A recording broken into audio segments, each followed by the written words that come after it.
I lost friends in that first 6 months. I lost partners in that first 6 months. I was miserable. I was terrified. I was in tears constantly, right? It was so scary. And looking back on it, I'm like, what would I do different? Okay, I would do a lot of things different. I would still do it because of the learning of it, because of the emotional growth of it. But the biggest thing of all of that is not an upbringing, is not a father who, I don't think he would consider himself an entrepreneur.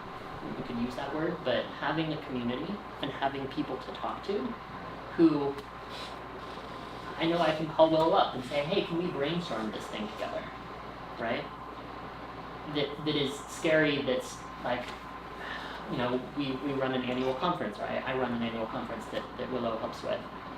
How much should we charge for tickets, right? Like, that's every decision, right? But having people and having a community, and you and Rose together here today, right? Like, you've been thinking about bringing in somebody to help with your business, right?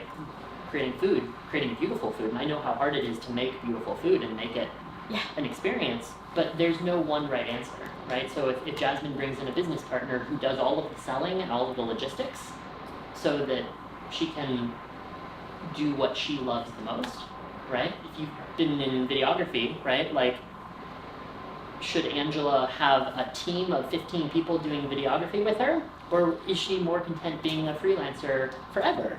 Or getting gigs on Fiverr? Or, right, like, there's no one right answer.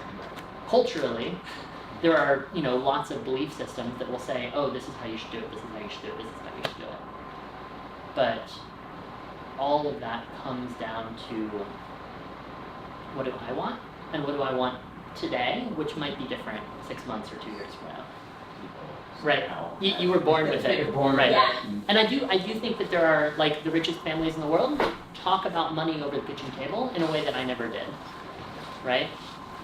Yeah. I see certain patterns in sort of lineages of wealth that are really interesting.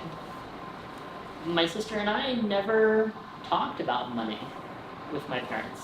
I only wish we did, and now it's funny because I'm starting this conversation with my dad and saying, hey, right, your parents grew up working class, you started a business and did relatively well, like, but my sister, and I'll talk more about her and my family over time, but is much more scared around money than I am.